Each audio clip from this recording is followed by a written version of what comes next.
Bonsoir, bonsoir, bonsoir à tous. En tout cas, je suis dans la joie encore d'être avec vous. Là où vous êtes, je suis dans la joie d'être avec vous. Je suis toujours au même endroit, assis sur le même tabouret.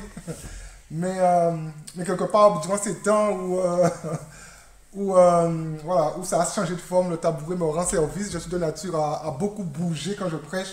Et le tabouret m'oblige à rester à la même place. Donc la caméra n'essaye pas ne fait pas d'effort pour me suivre, mais je me soigne comme je peux. Alléluia. En tout cas, vraiment que le nom de l'Éternel soit loué. C'est vraiment de la joie. Et aujourd'hui, mardi soir, c'est notre réunion de prière.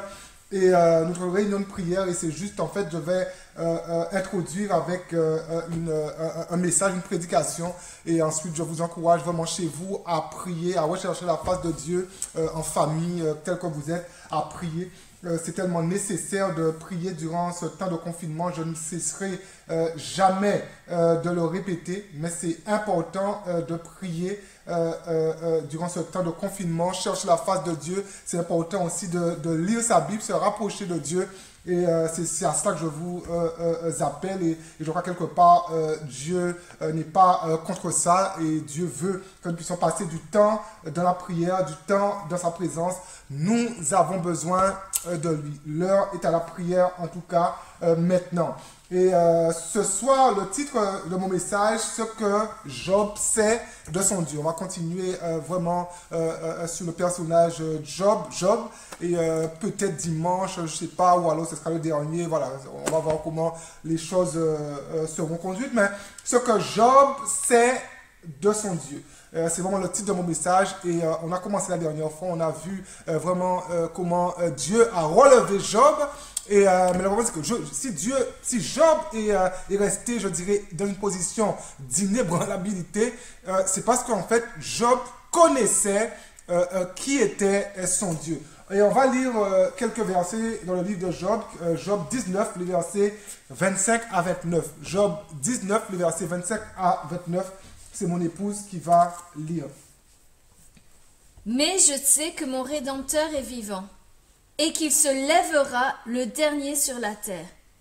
Quand ma peau sera détruite, il se lèvera. Quand je n'aurai plus de chair, je verrai Dieu. Je le verrai, et il me sera favorable. Mes yeux le verront, et non ceux d'un autre. Mon âme languit d'attente au-dedans de moi. Vous direz alors, pourquoi le poursuivons-nous? Car la justice de ma cause sera reconnue. Craignez pour vous le glaive. Les châtiments par le glaive sont terribles. Et sachez qu'il y a un jugement. Alléluia, alléluia. C'est Job qui voit de l'espoir quelque part dans sa situation. Et alors que Job a tout perdu, alors que ses amis sont là, essayent comme de le déstabiliser. Et subitement, Job voit de l'espoir dans sa situation. Et Job, il est passé par différents paliers. On a vraiment l'impression quand on lit Job, parfois il faiblit. Parfois, mais là, en tout cas, Job voit de l'espoir dans sa situation. Et on a vu vendredi dernier que Job aimait Dieu. Et Job faisait confiance à Dieu pour qui Dieu était pour lui. Job n'aimait pas Dieu parce que Dieu avait pour lui. Job n'aimait pas Dieu parce que Dieu l'avait rendu riche. Job n'aimait pas Dieu parce que ses enfants étaient des enfants exemplaires. Mais Job aimait Dieu pour ce que Dieu était pour lui. Et on a vraiment saisi, on a vu que c'est important en fait de ne pas avoir, j'avais appelé ça une foi matérialiste. Une foi en fait qui fluctue. Quand on possède, la foi est grande et quand on perd tout, il n'y a plus de foi. La foi est diminue, la confiance en Dieu n'est plus là et on est complètement en fait dépité. Mais la foi en fait doit être une foi en fait qui ne repose pas en fait sur nos économies. La foi doit être une foi qui ne repose pas sur ce qu'on possède, mais la foi doit être fondée sur ce que Dieu est pour nous. Et tout au long du livre de Job, il y a comme des pistes qui montrent que Job savait que Dieu était pour lui. Il y a comme des pistes, il y a comme des éléments qui nous montrent que Job savait qui était Dieu pour lui. Et ma prédication, elle est comme, je dirais, rétroactive. Elle est comme rétroactive. Et j'ai prêché sur le dernier chapitre la semaine dernière, le chapitre 42. Et je suis remonté aujourd'hui au chapitre 19, les versets que mon épouse vient de lire. Et il y a un texte qui dit, de la parole de Dieu, un peuple qui dit, et il y a un texte qui dit de la Bible que mon peuple périt par manque de connaissance. Mon peuple périt par manque de connaissance. Mon peuple périt par manque de connaissance. Et un peuple qui ne connaît pas Dieu, qui ne connaît pas qui Dieu est. Un peuple qui périt parce que ce peuple ne connaît pas Dieu. Ce peuple ne connaît pas l'intimité de Dieu. Ce peuple ne connaît pas le cœur de Dieu. Et le peuple est appelé à périr. Et c'est pour ça, en fait, nous avons besoin de retourner à la parole. La parole qui nous dit qui Dieu est pour nous. Et c'est en revenant à la parole que nous allons vraiment assimiler les choses. Et nous saurons de plus en plus qui Dieu est. Et que notre foi, en fait, va se fortifier de plus en plus. Qu'est-ce qu'on connaît réellement de Dieu qui va nous soutenir quand les choses seront difficiles? Et ça, c'est la question que nous devons nous poser. Mon peuple périt, manque de connaissance. Parce que mon peuple n'a pas la connaissance de Dieu. Alors, quand les choses deviennent difficiles, mon peuple périt. Quand la tentation est là, mon peuple périt. Quand le porte-monnaie est vide, mon peuple périt. Mon peuple est en train de chuchoter des choses. Parce qu'en fait, il lui manque la connaissance, la vraie connaissance de son Dieu. Pendant ce temps de confinement, n'ayez pas de lecture popcorn. Et j'encourage vraiment aux gens pendant ce temps de confinement de ne pas avoir des lectures popcorn. C'est-à-dire que c'est vrai qu'il y a des temps où peut-être vous travaillez, vous n'avez pas le temps et je vous encourage, si c'est inversé. Mais durant ces temps de confinement, bon, je sais qu'il y a toute une partie de la santé qui ont repris, mais il y a encore des gens à la maison, il n'y a pas de lecture popcorn, où je prends un texte et Seigneur parle-moi, mais lisez la Bible vraiment de façon systématique, c'est-à-dire que prenez un livre de la Bible et lisez-la, dévorez la Bible, lisez Matthieu, lisez Job, on voit Job en ce moment, prenez un temps et lisez la Genèse, prenez un temps et lisez les Actes des Apôtres qui est un très bon livre et vraiment il y a toute notre culture, je dirais pentecôtiste qui est déjà là, mais pas que dans les Actes des Apôtres, c'est ailleurs aussi, mais le livre des Actes des Apôtres où l'Église, elle démarre, lisez la Bible de façon systématique et ne lisez pas la Bible de façon popcorn, dévorez des livres entiers de la parole de Dieu et découvrez plus en profondeur qui Dieu est réellement pour vous. Il y a une connaissance qui dépasse le simple fait de réciter des textes de la Bible. Même si c'est bon, réciter des textes de la Bible, mais il y a une connaissance qui dépasse ce simple fait de réciter simplement des textes de la Bible, mais une connaissance qui donne de l'intensité à ma relation avec Dieu. Et c'est vers cette connaissance que nous voulons tendre, cette connaissance que nous avons besoin pour mieux nous rapprocher de Dieu, pour mieux saisir qui Dieu est pour nous, afin que nous ne puissions pas périr par manque de connaissance. Et mon premier point de ce soir, Job sait que son Dieu n'est pas mort. Job, il sait que son Dieu n'est pas mort. Le Rédempteur de Job est vivant. On l'a lu tout à l'heure. Je sais que mon Rédempteur, il vit.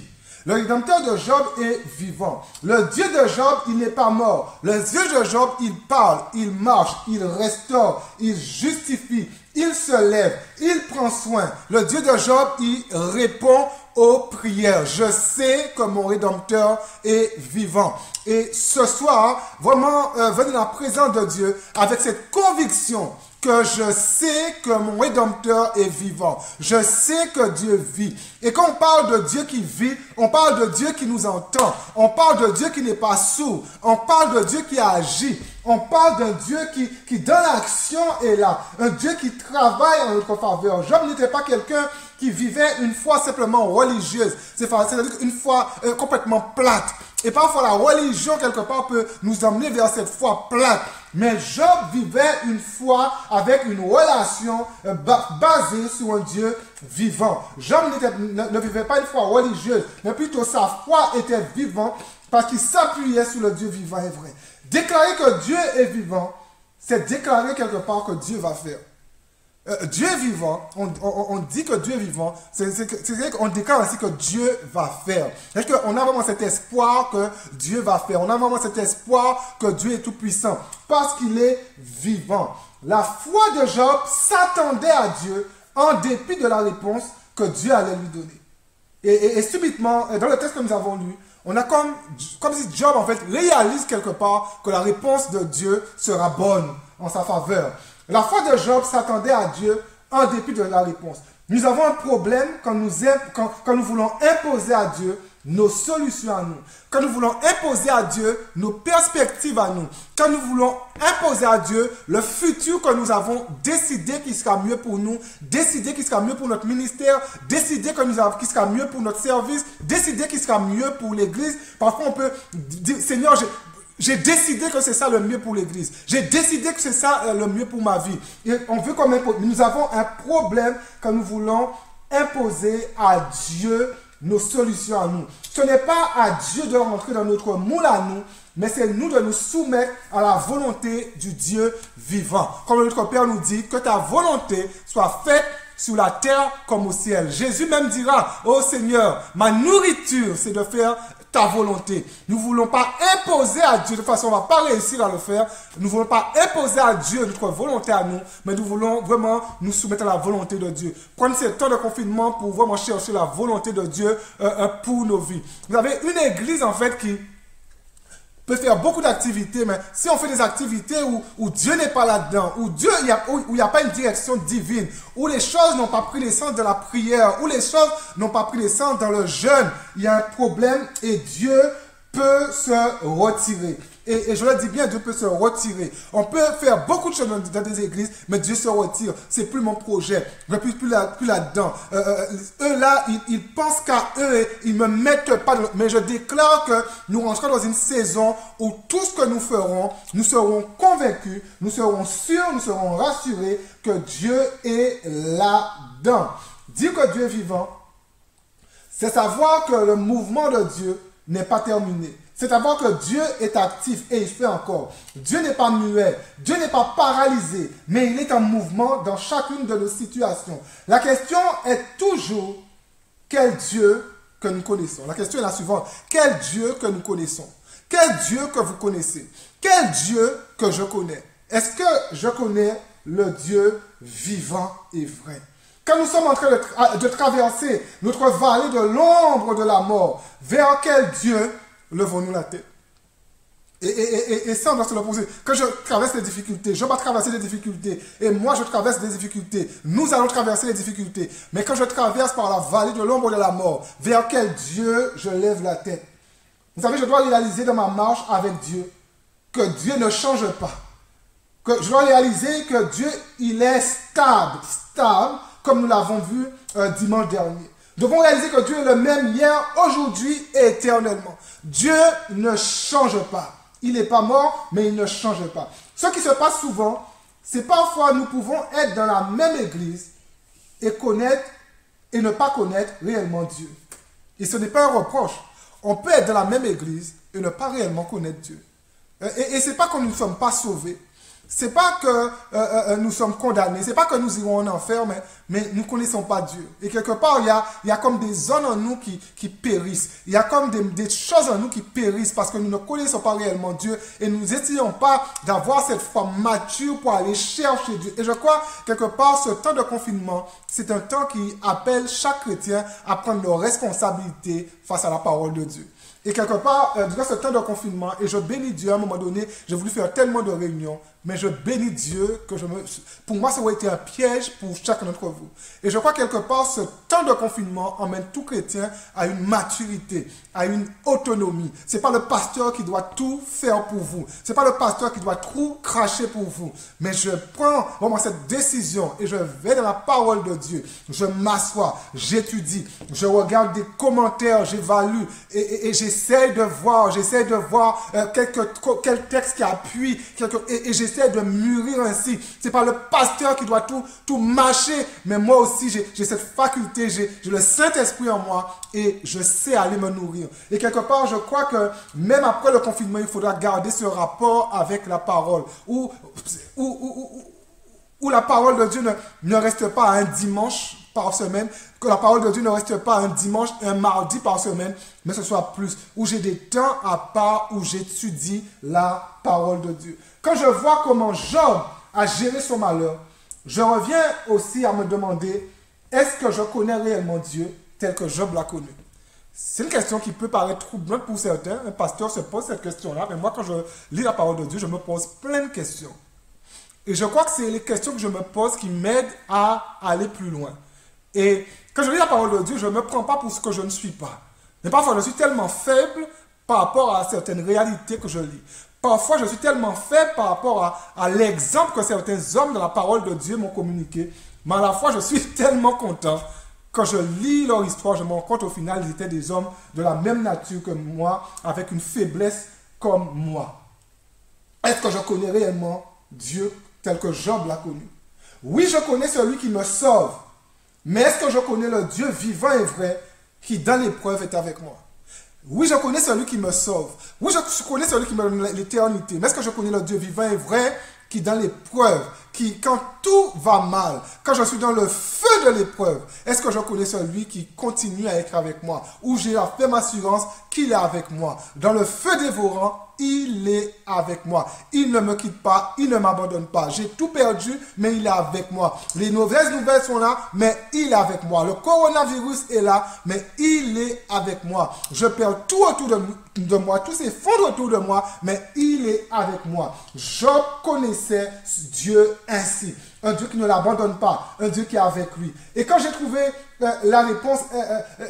est-ce que Dieu est avec moi vraiment par rapport à toutes ces épreuves? Et quand j'ai trouvé la réponse, je dis quand même merci à Dieu. Merci à Dieu pour sa grâce. Car comme il l'a fait pour Job, il peut venir au secours de tous mes manquements. Et c'est vrai que dans la façon que je dépends de Dieu, dans la façon que je vois Dieu, j'ai tellement de manquements. Parfois, j'ai du mal à saisir Dieu sous certains aspects. Je suis humain et tout. Il y a des choses qui me dépassent. Mais quelque part, je peux venir à Dieu et demander à Dieu, Seigneur, aide-moi et secours, viens au secours de mes manquements. Et Seigneur, augmente ma foi dans tel domaine. Augmente ma foi dans tel autre domaine. Alors que je lis l'histoire de Job, Seigneur, augmente ma foi dans ce domaine. Alors que je lis l'histoire de David, Seigneur, augmente ma foi dans tel domaine. Alors que je prends les évangiles et je regarde l'histoire, comment Pierre a vécu les choses. Seigneur, augmente ma foi dans tel ou tel domaine. Et nous pouvons venir constamment devant Dieu et dire, Seigneur, augmente ma foi dans tel domaine. C'est-à-dire, littéralement, Seigneur, viens au secours de mes manquements. Seigneur, je réalise que je ne suis pas complet. Je réalise qu'il manque des choses. Mais Seigneur, augmente ma foi. Viens au secours. La seule chose que nous devons savoir ce soir, c'est que notre Dieu, il est vivant. Quand nous savons que nous savons que Dieu est vivant, nous entrons plus profond dans son repos. On rentre dans ce repos parce qu'on sait que Dieu est vivant. On rentre dans ce repos parce qu'on sait que Dieu veille sur nous. Il y a comme une inquiétude qui nous touche. Il y a comme quelque chose d'anxieux qui était là et petit à petit qui nous abandonne parce que nous savons que Dieu est vivant.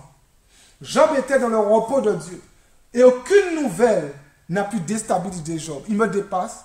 Aucune nouvelle n'a pu déstabiliser Job. On vient annoncer qu'il a perdu tout son bétail, même pas mal, il n'est pas déstabilisé. On vient lui annoncer en fait qu'il a perdu ses 7 filles, ses 7 fils, ses 3 filles, pas déstabilisé. Parce que Job savait qui était Dieu pour lui. Il était dans le repos de Dieu. La crise du coronavirus, elle porte tellement d'incertitudes pour demain. Mais nous savons une seule chose, c'est que notre Dieu n'est pas mort. Nous savons une seule chose, c'est que notre Dieu est vivant. Peu importe de quoi sera fait demain, Dieu aura sa manière à lui de prendre soin de chacun d'entre nous. Et ça, il faut vraiment le croire. Peu importe, on ne peut rien promettre pour demain. Demain peut-être sera très difficile. Mais Dieu saura comment prendre soin de nous. Ne vous inquiétez de rien. Les oiseaux ne travaillent pas, mais les oiseaux mangent. Les fleurs ne travaillent pas, mais en été, on les admire, on réalise que Dieu leur a donné de belles robes comme ça. Avec ma femme, regardez, à une histoire comme ça avec les enfants. Et Dieu a habillé parfaitement. Mais ils n'ont rien fait pour ça. Et nous aussi, nous devons apprendre à faire confiance à Dieu. Mon deuxième point, Job sait que son Dieu est son rédempteur. Job sait que son Dieu est son rédempteur. Ici, dans ce texte, Job qualifie Dieu de son rédempteur. Ici, Job ne voit pas Christ qui sera le Rédempteur de l'humanité. Il n'est pas encore là, il n'est pas encore à Jésus. Il ne voit pas Christ qui sera le Rédempteur de l'humanité, mais Job, il voit que son Dieu est le Dieu de sa situation, et c'est son Rédempteur pour maintenant, dans sa situation, dans sa saison, dans son malheur. Oh, mon Rédempteur est vivant. Et je crois quelque part que nous avons de l'avance sur Job. Non seulement Jésus est le Rédempteur de nos âmes, mais il est aussi le Rédempteur de nos malheurs. C'est un mot fort. Je pense alors que Job est dans son épreuve, il ne réalise même pas ce qu'il dit. Je ne sais pas si Job, je pense qu'il ne réalise même pas ce qu'il dit. Je ne sais pas si cela vous est déjà arrivé. Vous priez des choses, la prière est chaude de vous, vous priez des choses, et là dans l'épreuve, il y a vraiment quelque chose qui se passe et vous ne comprenez pas, et à un moment donné, vous réalisez que ce que vous avez prié se réalise après une semaine, après des mois, après des années. Il y a des choses que vous avez priées, et peut-être même que vous avez oublié, mais les choses arrivent. Et si le terme que je vais employer n'est pas trop fort, je crois dans le texte que nous avons lu, alors que Job est dans le feu de l'épreuve, ses amis lui disent toutes sortes de choses pour le décourager. Job va littéralement par l'Esprit de Dieu qui est en lui, il va prophétiser sur son futur. Il va libérer de sa bouche que son futur sera glorieux. Il va comme libérer une bénédiction sur son futur. Je ne sais pas s'il se rend compte de cela quand il parle dans ces quelques versets que nous avons lus. Le terme rédempteur ici, c'est un terme fort. C'est un terme puissant, frères et sœurs. En employant ce terme, Job, il va dire en présence de ses trois amis que celui qui est capable de me donner ce que j'ai perdu, il est vivant. Et il se lèvera en dernier, mais il est vivant. C'est mon Rédempteur. Il y a quelqu'un que je connais, il peut redonner vie à tout ce que j'ai. Et il est en train de prophétiser déjà le chapitre 42. Un terme fort. Vous savez, parfois, quand l'épreuve nous fait atteindre nos limites, nous avons besoin de savoir que notre Rédempteur, celui qui nous restitue, celui qui nous restaure, celui qui nous sauve, celui qui nous guérit. Parfois, quand nous atteignons nos limites, nous avons besoin de savoir qu'il est vivant. Dieu ne peut pas permettre qu'on puisse se moquer de ses enfants. Il est vivant. Il est celui qui nous restaure, mon Rédempteur, il est vivant. Quand j'ai compris le sens des mots ici, je me suis rendu compte que Job, comme je disais tout à l'heure, Job, il était déjà en train d'annoncer le chapitre 42. Quand Dieu a rétabli sa situation, quand Dieu lui a donné le double de tout ce qu'il avait, il est en train de l'annoncer. Quand ses amis sont venus, limite se prosterner devant Job, en train de dire à Job, fais-moi une prière. Job l'avait déjà vu ici. Les châtiments par le glaive sont terribles. Quand la justice de ma cause sera reconnue, craignez pour vous. Craignez pour vous. Il y a quelque chose que Dieu a dit à Satan dans le premier chapitre et qui est très important. Dieu a dit à Satan, il lui a dit, tout ce qui lui appartient à Job est entre tes mains. Ses troupeaux, ses enfants, mais sa santé, mais sa vie, pardon, même sa santé est entre tes mains, mais seulement ne touche pas à sa vie. Tout ce qu'il a, jusqu'à sa santé, mais seulement tu ne toucheras pas à sa vie.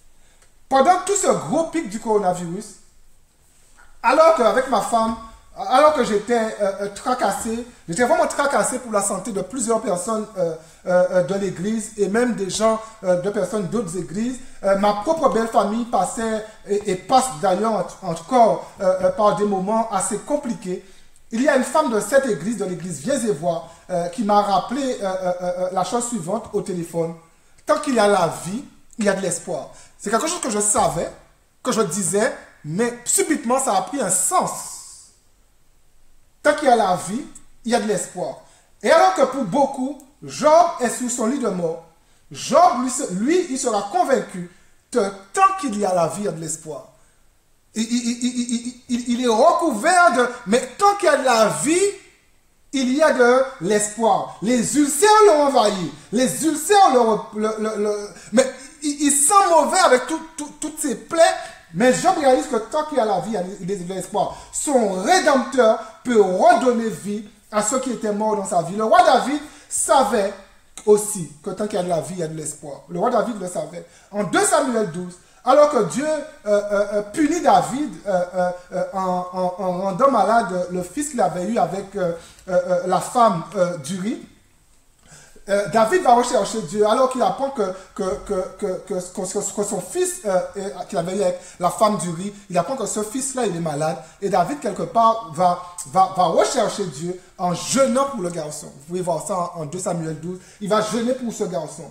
Et ce qui est d'intéressant dans cette histoire est que quand le fils va mourir et que David va l'apprendre, il va se relever de terre, il va se parfumer et changer ses vêtements. Quand son fils est mort, il a accepté ce que Dieu avait permis d'arriver. Il a simplement accepté que quelque part, il n'y a plus d'espoir pour qu'il revienne à la vie. Mais tant que son fils était vivant, il a tenu ferme. Il est dans une attitude de jeûne, dans une attitude de prière. Il est dans la présence de Dieu. Et quand le fils est mort, il est revenu à une vie normale. Job savait en son temps que son Dieu pouvait ramener à l'existence ceux qui étaient littéralement morts, sans vie, sans espoir, mais en même temps, il avait vraiment ce cœur d'accepter, de se soumettre à la souveraineté de Dieu. Et le troisième et le dernier point, Job sait que son Dieu est son juge. Job, il sait que son Dieu est son juge. Je sais qu'il se lèvera le dernier sur la terre. Je sais que mon Rédempteur, je sais que Dieu, il se lèvera le dernier sur la terre. C'est puissant. Quand on essaie de rentrer dans le contexte de Job, il y a une dimension très glorieuse, très puissante ici. Quand Job dit, je sais qu'il se lèvera le dernier, il parle de quoi? Ici, Job est en train de dire que Dieu aura le dernier mot sur sa situation.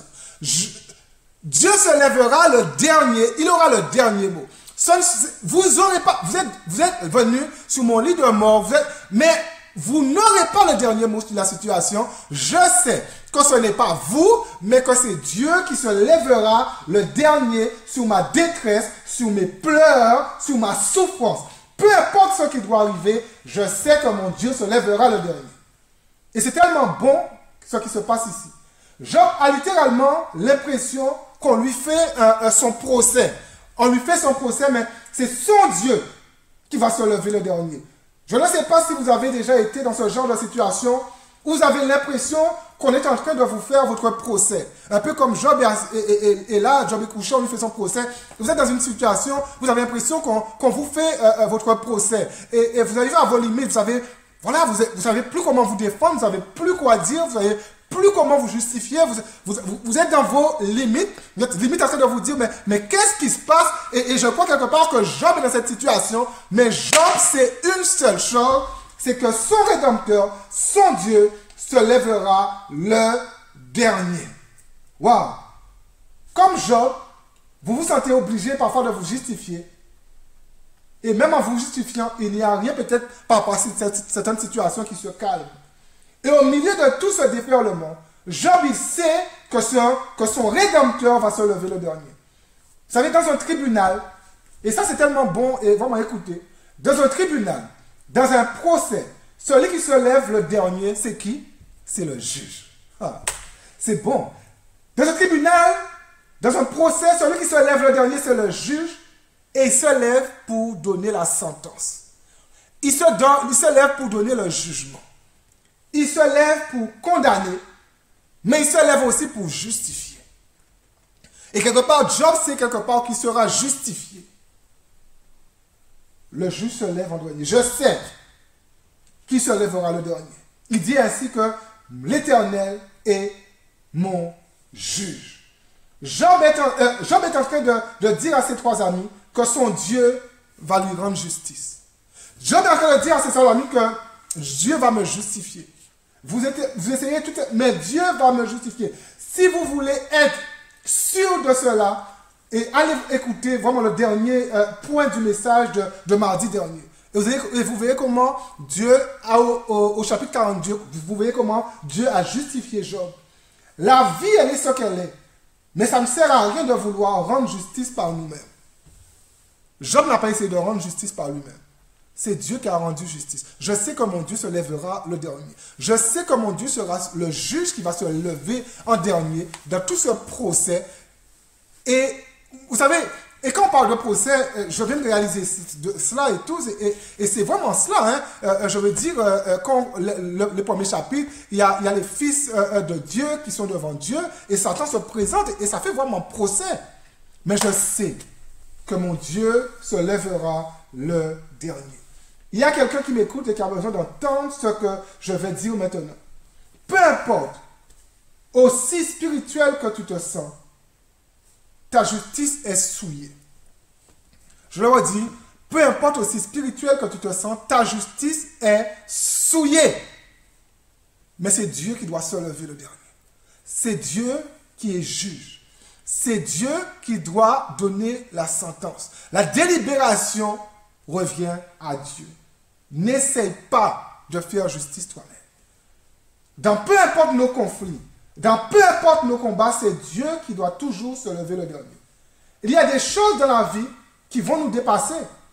Ne nous fatiguons pas, mais comme Job, nous disons que notre Rédempteur se lèvera le dernier. Il va juger.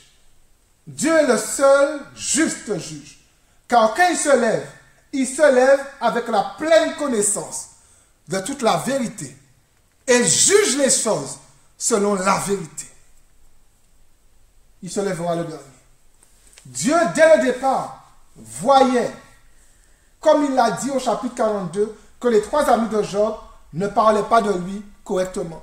Et Dieu reprend ces trois amis. Vous n'avez pas parlé correctement de moi.